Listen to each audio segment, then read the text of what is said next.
Selamat bergabung Bapak dan Ibu sekalian, saya Farah Karimah selaku MC hari ini. Selamat datang kembali di acara GES Indonesia Digital Series yang merupakan rangkaian kegiatan dari acara GES Indonesia 2020. Dan telah hadir bersama saya hari ini selaku pembicara, Bapak Sandi Aditya, Lecturer and Assistant Head of Entrepreneurship and Leadership Study Program, Faculty of Business LSPR. Beliau adalah Assistant Head of Entrepreneurship and Leadership Study Program, Faculty of Business LSPR, dan juga Project Manager for LSPR Center for Entrepreneurship. Pengalamannya sebagai dosen dan praktisi sebagai wirausaha memberikan keahlian dalam membangun bisnis, terutama dalam menciptakan nilai-nilai yang berdampak dan bisnis kreatif. Dan beliau juga baru saja menerima sertifikasi Global E-Commerce Talent dari Alibaba Business School sebagai pakar di bidang ekonomi digital. Topik kita pada hari ini adalah transformasi pembelajaran online dari perspektif pendidikan sebagai bisnis. Kepada Bapak Sandi Aditya, waktu dan tempat kami persilahkan. Baik, terima kasih banyak Mbak Farah. Saya tampilkan terlebih dahulu untuk slide-nya. Baik. Baik, Bapak Ibu dan sekalian, Bapak dan Ibu sekalian. Assalamualaikum warahmatullahi wabarakatuh. Salam sejahtera bagi kita semua. Shalom, Om Swastiastu, Namo Buddhaya, dan salam kebajikan. Bapak Ibu sekalian, sekali lagi perkenalkan, saya Sandi Aditya, Asisten Kaprodi untuk Program Studi Entrepreneurship dan Leadership, dan Program Manager untuk Center for Entrepreneurship di LSPR. Hari ini saya akan sharing kepada Bapak dan Ibu sekalian mengenai online learning transformation from the perspective of education as a business.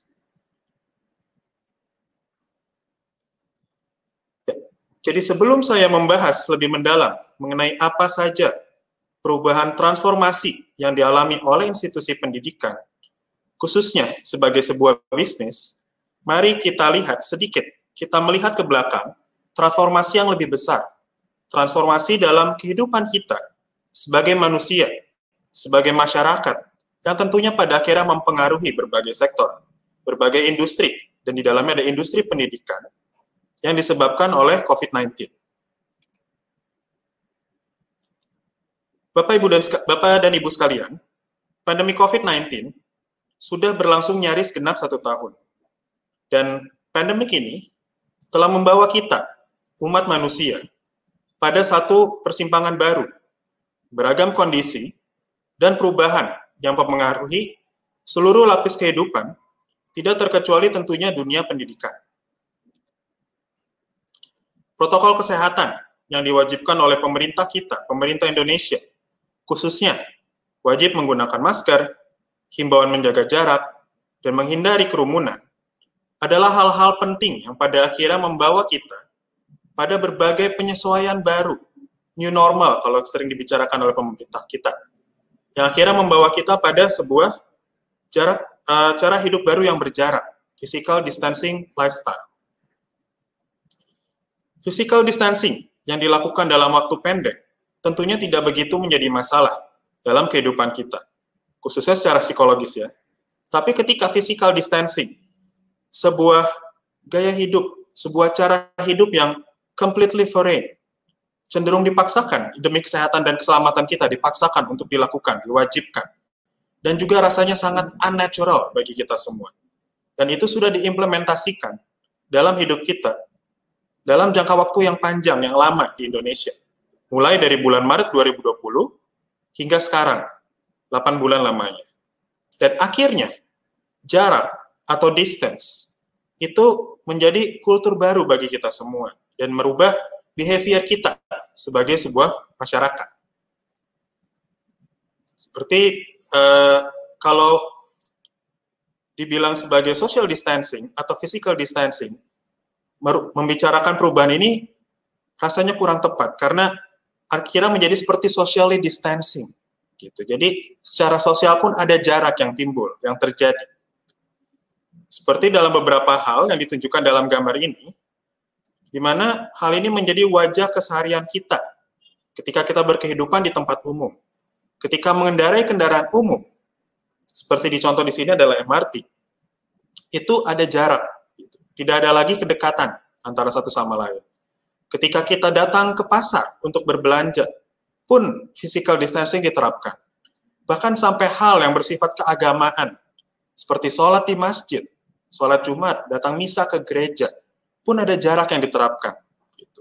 Seperti di gambar ini, di mana dalam sholat Jumat pun diberikan jarak yang cukup renggang antara satu dengan yang lainnya, sehingga tidak saling berdekatan, tidak bersinggungan. Gitu. Atau di gereja, yang dalam kursinya juga diberikan garis silang atau pembatas agar orang-orang tidak bersebelahan. Kemudian juga ada yang menarik gitu ya, dengan new normal yang terjadi, physical distancing yang terjadi selama 8 bulan ini. Industri yang paling terpukul telak, salah satunya adalah industri event dan entertainment, juga menemukan wajah baru.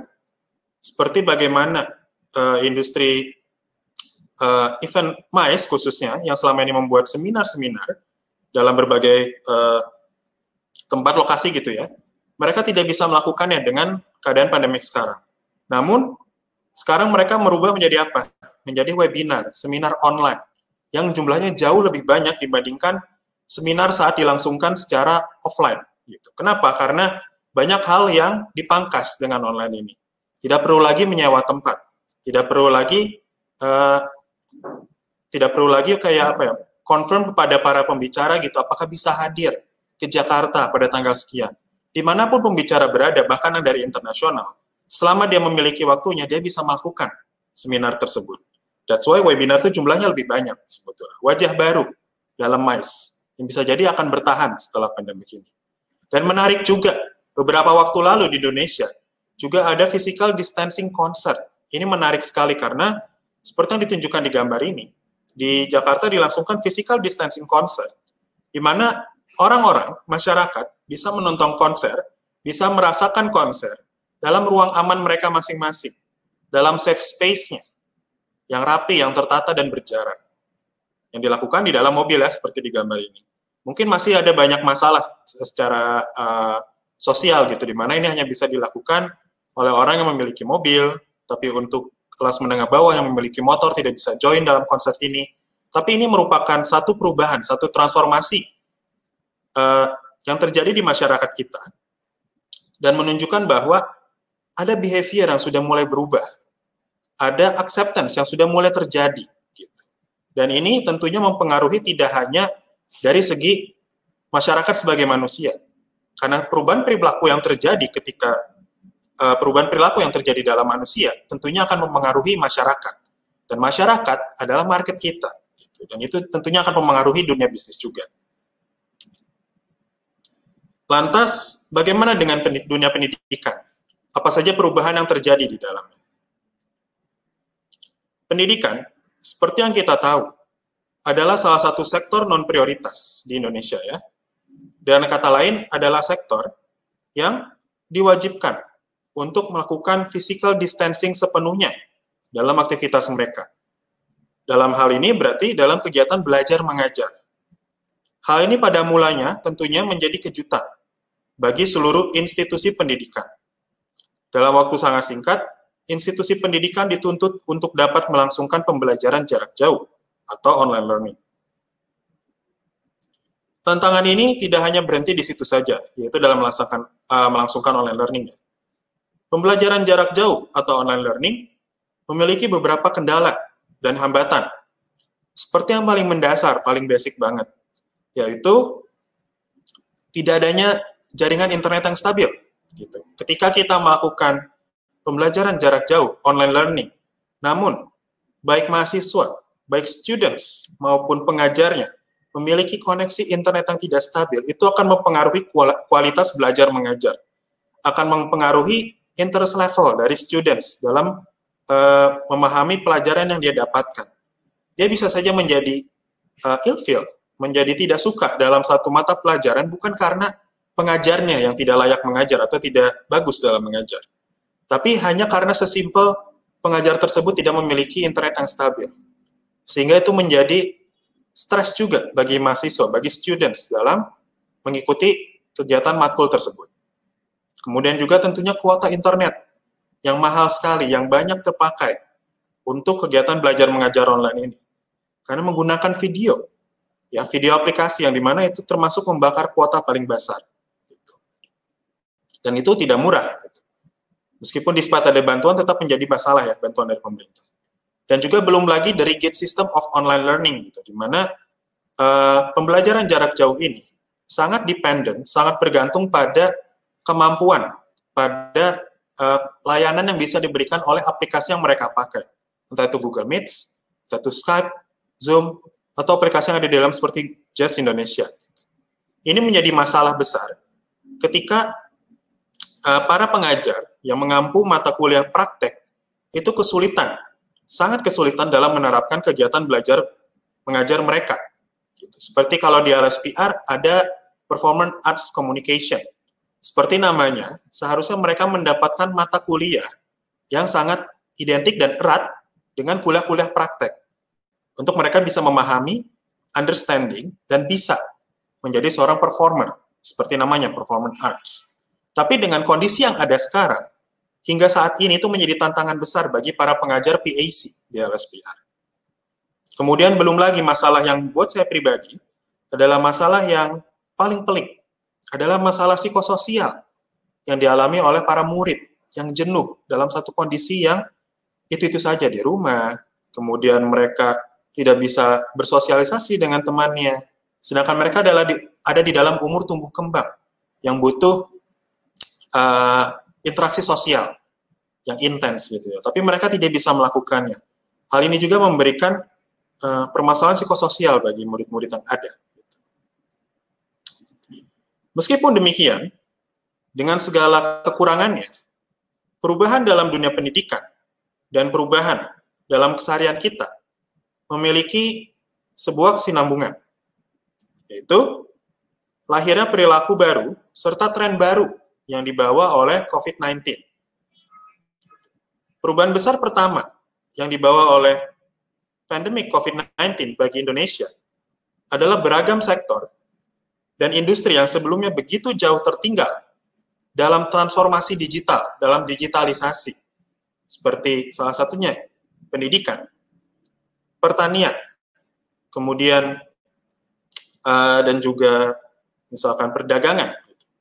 Itu karena COVID-19, itu dia membawa berkah terselubung, ya, blessing in disguise.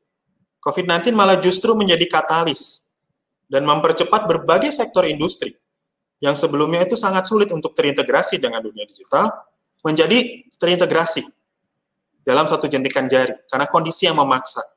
Salah satunya adalah sektor pendidikan. Kita bicara 8 tahun ke belakang, masih ada banyak perdebatan mengenai pembelajaran jarak jauh, mengenai online learning.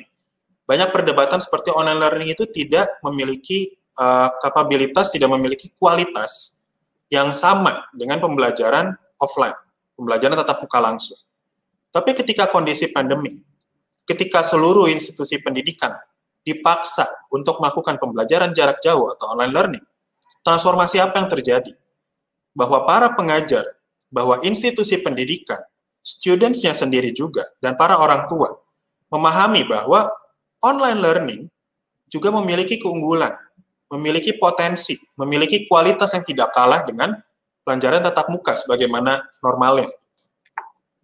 Dan ini sudah merubah mindset. Dan perubahan mindset itu adalah salah satu kunci tahap pertama dalam memahami perubahan yang akan juga mempengaruhi tren dalam dunia bisnis, gitu ya. Kemudian, perubahan besar kedua adalah adanya keberadaan remote working bagi kita para pekerja, gitu, dan atau WFH ya, biasa dikenal sebagai work from home, yang sudah diimplementasikan selama 8 bulan lebih di Indonesia, khususnya untuk sektor-sektor non-prioritas. Meskipun pada akhirnya aturan WFH ini tidak diterapkan secara dengan tepat guna gitu ya pada akhirnya. Namun WFH ini sudah membawa kesadaran baru baik pada para sektor pemberi kerja, pekerjanya yang ada dalam satu lingkaran itu ya, bahwa bekerja dari rumah itu bisa menjadi sangat efektif. Bahkan dalam beberapa industri, WFH itu bisa menjadi lebih efektif dibandingkan WFO. apalagi yang ada di kota besar seperti Jakarta, yang dimana para pekerjanya itu banyak berdatangan dari kota-kota kecil di sekitarnya, kota satelit di sekitarnya, seperti Bogor, Depok, Bekasi, Tangerang. Di mana jarak itu menjadi ternyata selama ini terasa menjadi sebuah poin penting yang mengikis efisiensi kerja para karyawannya. Ketiadaan jarak gitu, di mana mereka menghabiskan waktu di jalan segala macam, itu dengan adanya WFH memberikan work-life balance antara karyawan dengan keluarganya yang selama ini sulit didapatkan. Dan juga menggeser persepsi yang paling penting di sini bahwa pekerjaan itu tidak hanya dinilai dari bekerja selama 8 jam saja di dalam kantor.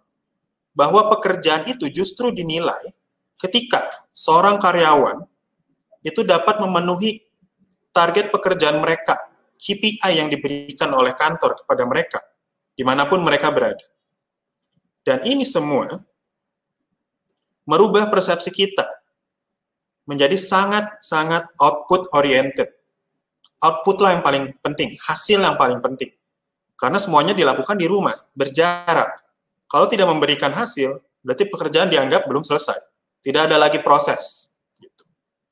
Atau kita kembali lagi dalam dunia pendidikan. Ketika para student melakukan pembelajaran jarak jauh, juga mereka banyak mengeluh tugas semakin banyak. Kenapa? Karena ini yang terjadi. Output oriented.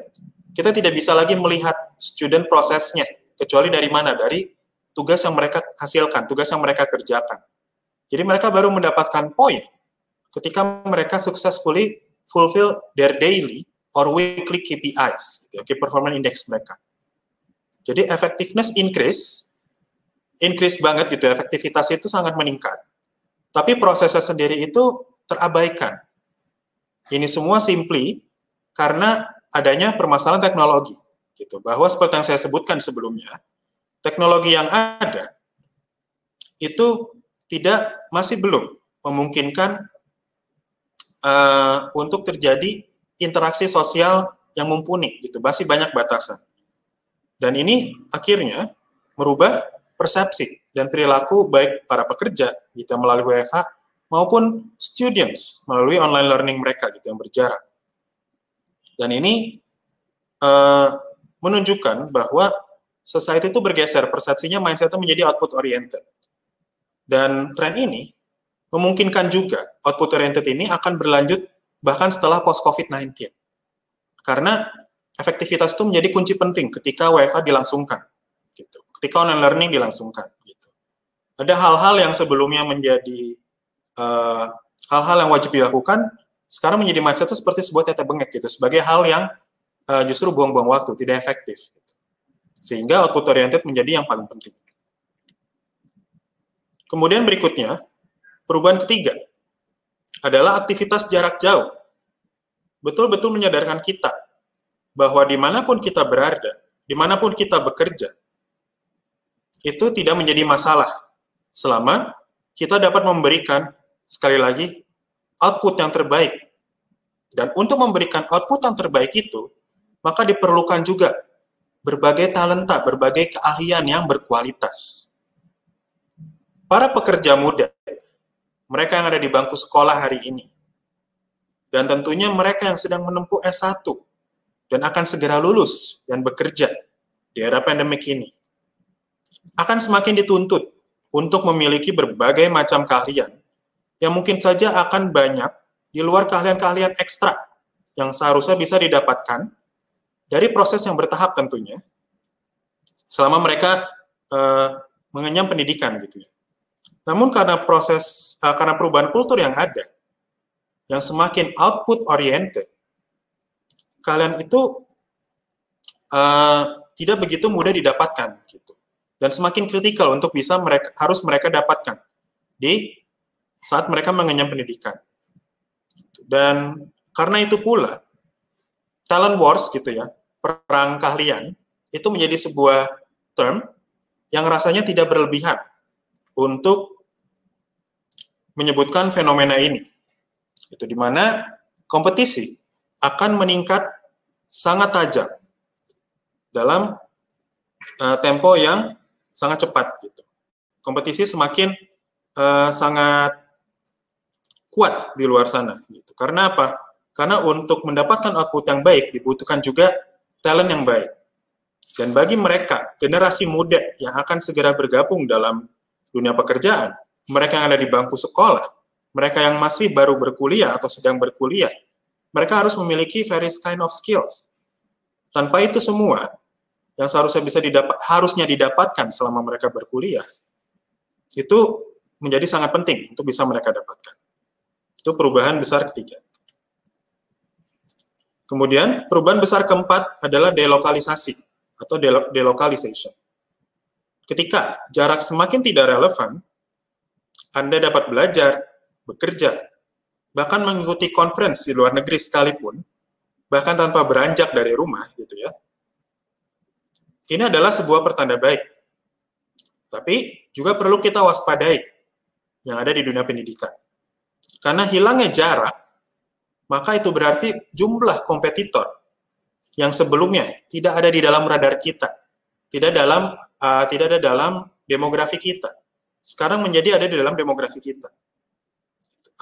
Itu berarti yang sebelumnya hanya terbatas, misalkan LSPR kompetitornya hanyalah ada di wilayah sekitar LSPR saja.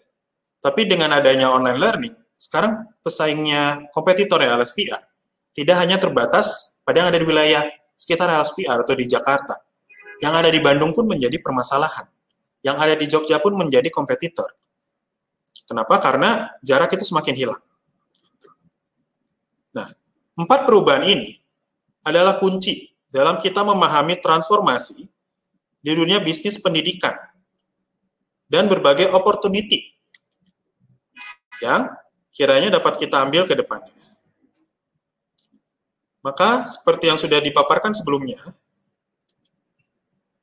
transformasi online learning dengan segala kekurangannya itu berhasil membuka mata kita di dunia pendidikan gitu ya. Bahwasannya pembelajaran jarak jauh dapat dilakukan dengan layak. Online learning itu dapat dilakukan dengan layak. Ketika masa pandemik berakhir, ada sebuah opportunity baru di dalam dunia pendidikan sebagai bisnis, yaitu adanya keberadaan blended learning program, yaitu perpaduan antara offline dan online learning. Ini menjadi sebuah opportunity yang bisa diambil di dunia bisnis pendidikan. Kegiatan belajar mengajar yang dilakukan dengan perpaduan metode offline dan online learning tidak hanya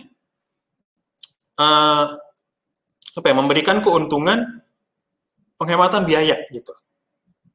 Salah satunya adalah beberapa aktivitas yang sebelumnya itu sangat costly gitu ya, seperti misalkan melakukan seminar, kemudian field trip untuk para mahasiswa, khususnya yang mungkin di institusi pendidikan yang sifatnya vokasi gitu, di mana field trip ini sangat penting dan sangat costly ketika dilangsungkannya cukup sering. Atau mungkin perhaps bringing in foreign assessor. Itu semua bisa hal-hal yang costly gitu ya, hal-hal yang tidak efektif secara biaya. Itu bisa diintegrasikan ke dalam online learning section. Karena ingat bahwa yang paling penting adalah output oriented. Jadi bukan lagi showcase dengan bikin seminar yang banyak dilangsungkan di auditorium dengan hal yang mewah segala macam. Itu bisa dipangkas, karena yang penting adalah output sebanyak-banyaknya. Sehingga itu bisa diterapkan di mana? Di bagian online learning. Dan ini juga gitu ya, itu berarti adalah masyarakat, di mana dalam kasus kita, dalam dunia pendidikan, tentunya diwakilkan oleh para orang tua, tentunya ya, itu menuntut institusi-institusi pendidikan untuk memiliki berbagai macam program, beragam program, skill courses, international certification, dan masih banyak lagi yang bisa membantu mahasiswa mereka, anak-anak mereka, itu bisa sukses di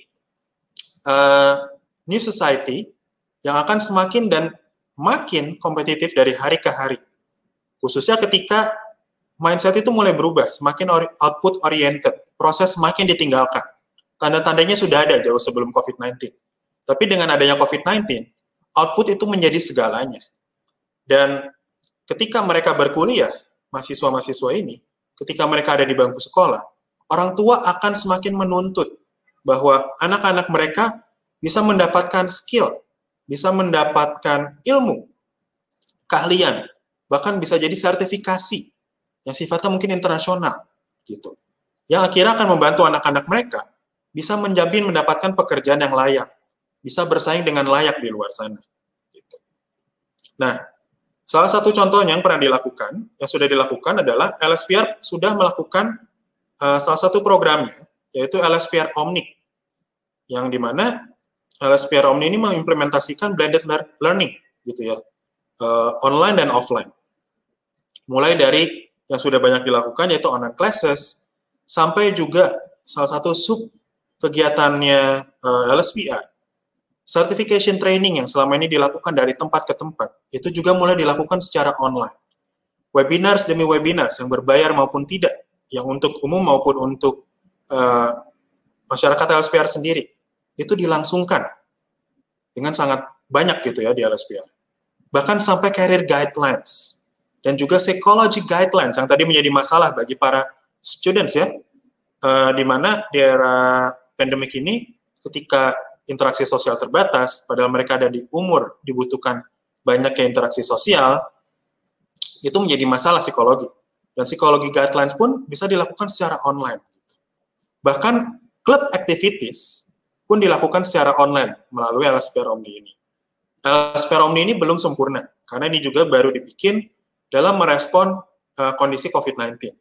Namun, hal seperti LSPR Omni, yang merupakan gabungan blended learning gitu ya, dari online dan offline, itu bisa menjadi opportunity, menjadi kesempatan baru ketika era post-COVID-19 datang. Ketika mindset yang dimiliki oleh society kita selama era pandemik ini, itu merubah tren pasar yang ada di dunia bisnis pendidikan.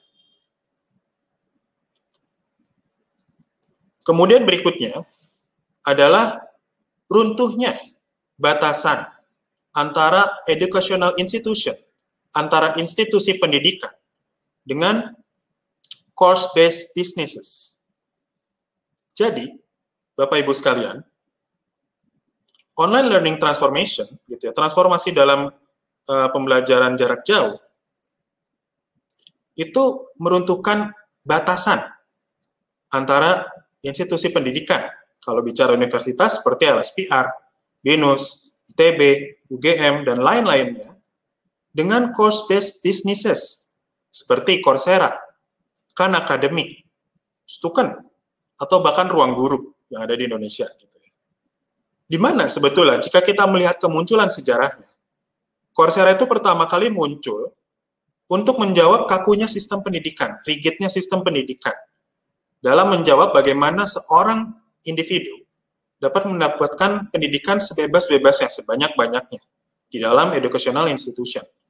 Di mana permasalahan yang ada ketika Anda mengambil fisika murni, major Anda gitu ya, Anda tidak bisa mengambil salah satu course yang ada di dalam fine arts major. Itu adalah hal yang logis sebetulnya. Kayak, ya, Anda mengambil fisika murni, kenapa Anda ingin mengambil fine arts? Itu tidak akan berpengaruh dalam pekerjaan Anda. Namun, bukan sebuah rahasia umum bahwa berbagai keahlian yang pada akhirnya dibutuhkan di dunia pekerjaan nantinya, itu tidak hanya terbatas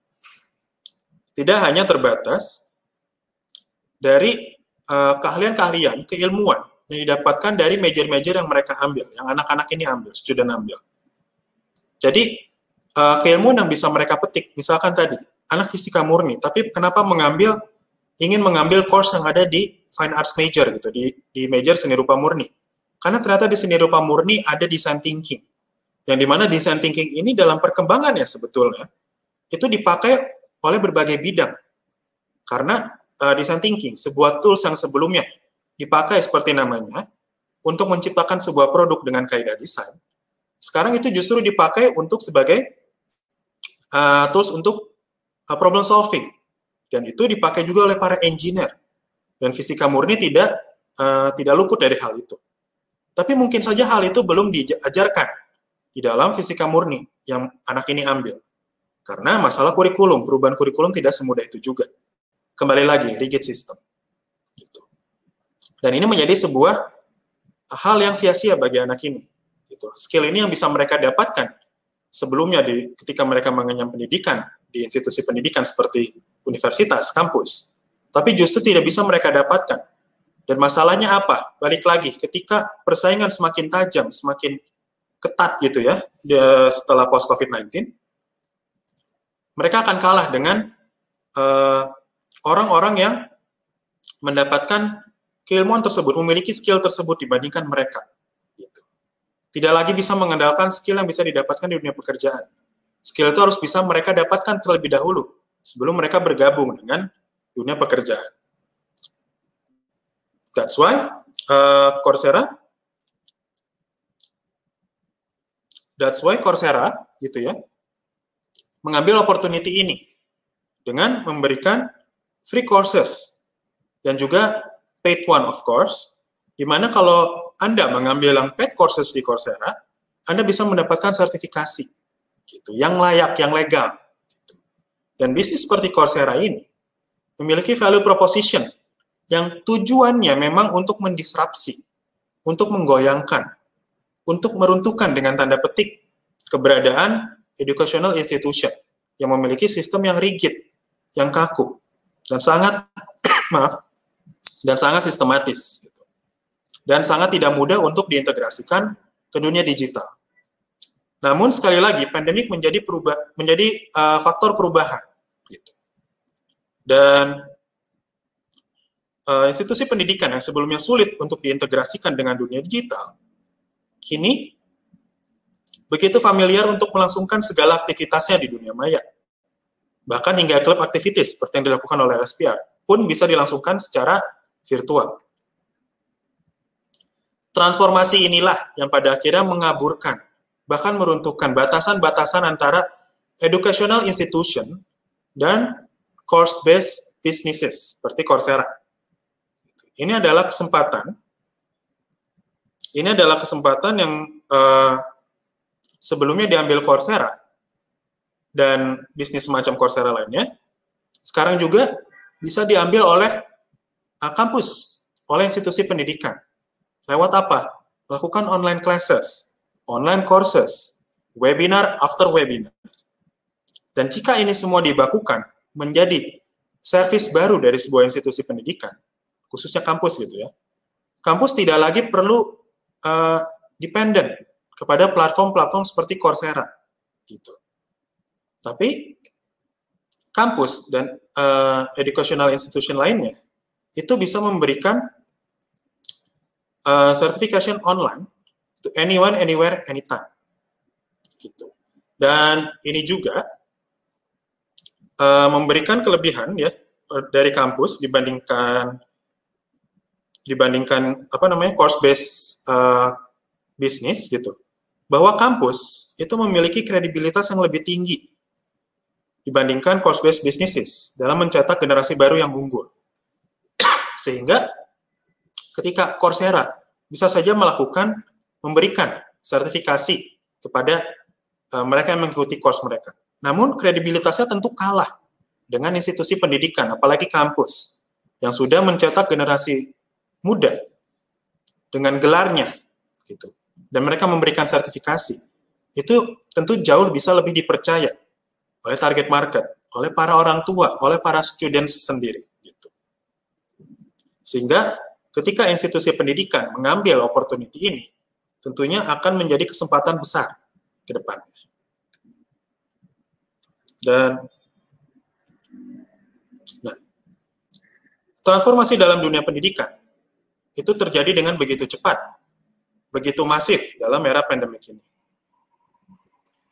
Banyak tantangan yang datang kepada kita di dunia pendidikan harus dijawab dan diberikan solusinya, diciptakan solusinya dalam waktu sesingkat-singkatnya. Namun, segi positif yang dapat diambil dari permasalahan ini adalah seperti yang terjadi setiap kali adanya perubahan yang hadir di tengah kehidupan kita, dalam masyarakat kita. Mereka yang dapat mengambil kesempatan, yang dapat menjawab permasalahan yang muncul bertubi-tubi di tengah masyarakat, khususnya seperti di era pandemik seperti sekarang, menciptakan sistem baru, menciptakan solusi baru dalam bentuk bisnis tentunya, dialah yang pada akhirnya dapat mengambil keuntungan terbesar. Itu. Jadi jika Bapak Ibu sekalian di industri pendidikan dapat menciptakan sistem baru, layanan baru, gitu ya. Seperti apa yang tadi saya sebutkan sebelumnya. Bapak Ibu sekalian dapat merubah misfortune into fortune. Itu adalah salah satu prinsip bagaimana seorang pebisnis atau sebuah bisnis itu bisa merubah misfortune kita menjadi fortune, yaitu dengan menciptakan solusi dalam bentuk bisnis mereka. Baik, jadi ini semua sekian presentasi dari saya. Semoga dapat membuka wawasan dan bermanfaat bagi Bapak Ibu sekalian. Pada Mbak Farah saya kembalikan. Terima kasih Bapak Sandi Aditya untuk pembahasan yang sangat menarik. Bapak dan Ibu sekalian, akhirnya sampai juga kita di penghujung acara. Demikianlah acara webinar kami kali ini. Kami ucapkan terima kasih yang sebesar-besarnya kepada Bapak Sandi Aditya. Dan untuk mendapatkan informasi yang lengkap, silakan hubungi kami di marketing@tarsus.co.id. Sampai jumpa di GES Indonesia Digital Series selanjutnya. Dan tidak lupa saya ingatkan terus untuk mengikuti conference stream kami selama 2 hari, 4 dan 5 November 2020. Stay tuned and don't miss it.